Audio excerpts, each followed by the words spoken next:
Many people would want to know, Yes. how do medical professionals determine rates for their treatment for their patients? Because many people believe that doctors charge based on their mood.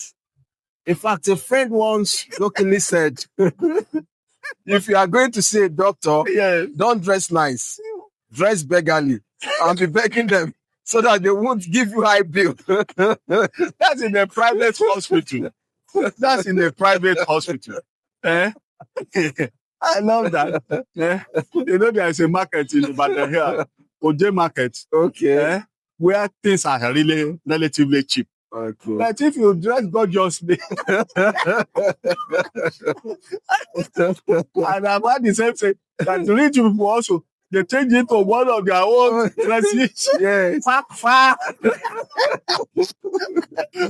Now, when we talk about charges in medicine, Yes. it's relative. In the government hospitals, prices of individual things are already fixed In government establishment.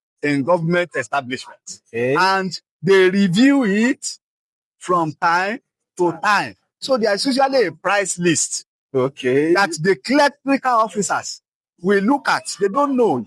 They will look at it. Oh, you want to do this one. Okay. You want to buy this one. Okay. Yes, this is the one that is available. It is this amount, Okay. because the amount is already written. Yeah.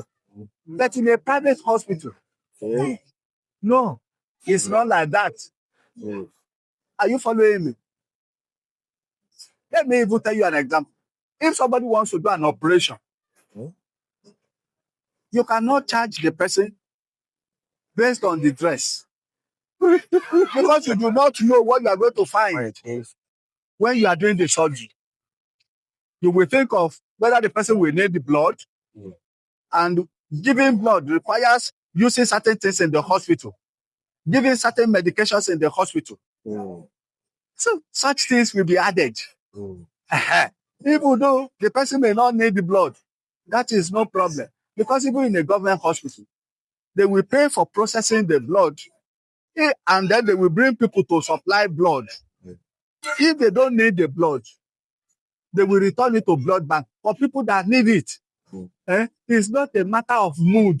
But if you go through a friend, through the church, through the mosque, because of religious flair, there are certain things that certain doctors will waive. He may waive his own charges for that particular surgery. If the person needs to invite somebody else to come and do the surgery, the person has his own bill, and it will be added to the hospital bill.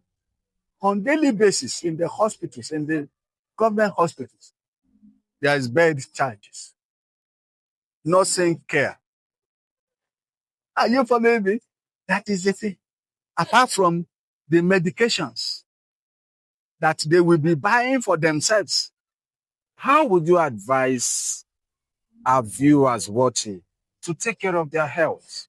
Good. So that they can be healthy, less bills to pay, and all of that. Beautiful. Yeah. Government has started some national health insurance scheme. It's a contributory thing. When you are not sick, you are, for example, a government worker is contributing on monthly basis, small amount. It's entitled for free health for himself, covering a wide range of things for the wife, for 4 children who are below age of 18. 4 children. 4. Wow. But it's a monthly contribution. The market people should also start engaging in such contributions. But we do not care. Once we wake up by the grace of God, and we are able to move out. And I say I should contribute to my debts.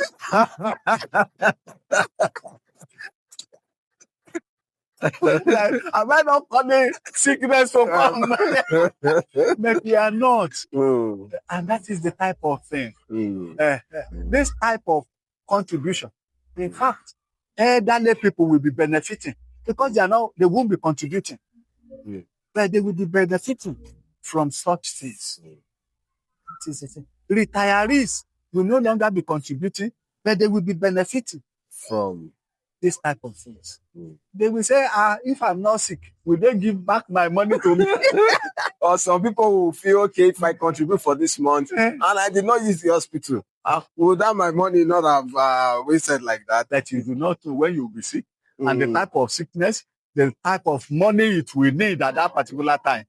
That's why it's even better to save for the future. That's it. So it's saving for the future. And that is how we can look after our own health. Another way of looking after our own health is to eat good food. My people will say, it is what you have that you eat. Yes, it is what you have that you will eat. In our environment, I thank God. Because preparing meal at your level, at different levels, you can prepare meal. You will go to market, buy things that you need at that particular time. Open market.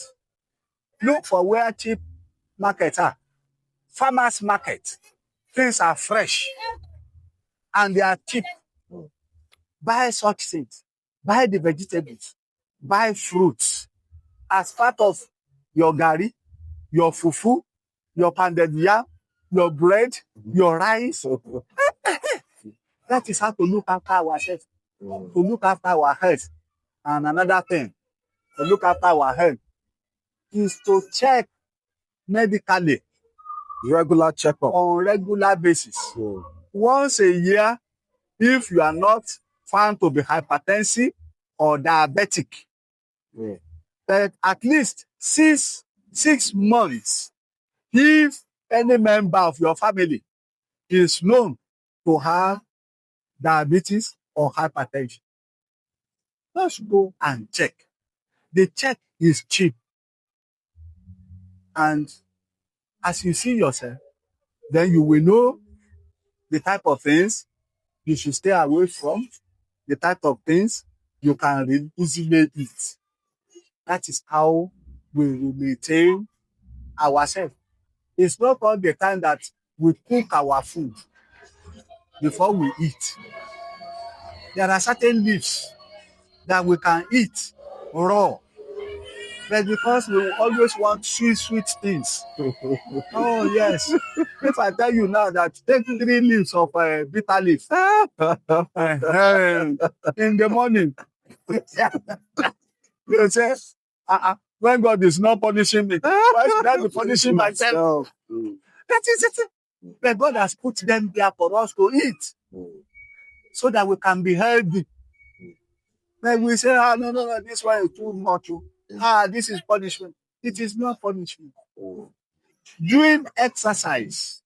You say, I trek to my place of work. How can I do another exercise? You sit down in your shop from morning to evening. It's not good.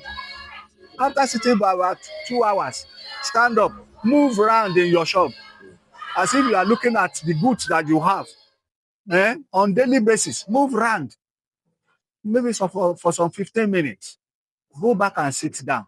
You have done some exercise. One of those in the office. Can they also move around? Yes, in the offices. And that is the poor thing for the chief executive. You see that they are growing fatter and fatter because they do not take part in exercises. Thank God that today they are all learning. You move around in your office. You don't just sit down. Move around in your office. In that your little office. Stand up, stretch your legs, stretch your hands, bend, twist yourself from side to side. Bend down, touch your nose, your toes. You see it? And go and sit back again.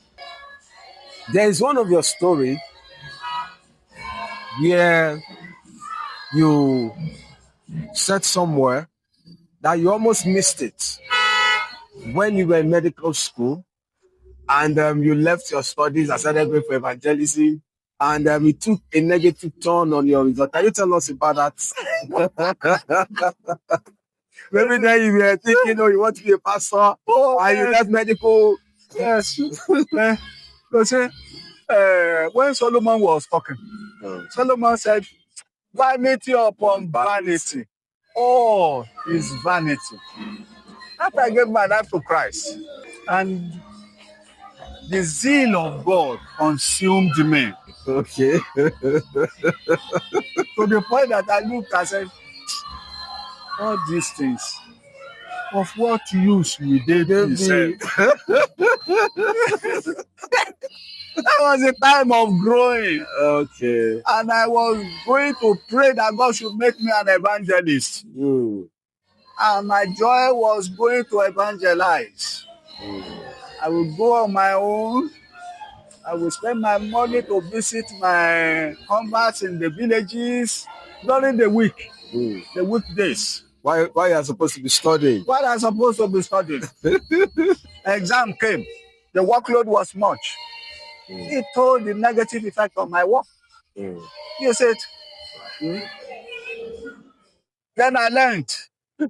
I told myself, you cannot continue this way. By yourself. By myself. And then I was going for evangelism, but I reduced extra visits. And I dedicated more time to studying. And that was why I was able to graduate the year I was supposed to graduate. So that's your question. I'm always share with my people. Everything has a time. There is a time for everything underneath the earth. The same person said it. We must give time to that which belongs to academics. We must give time to that which belongs to spiritual. Wow. Thank you very much, sir. It has been an interesting time with you on Straight Talk. I hope when next we invite you, you will oblige us. I will always come. Thank you so much, sir. Thank you very much, Thank you very much, viewers. And with this, we've come to the end of today's edition. Join us same time for another exciting edition of Straight Talk. Till then, bye.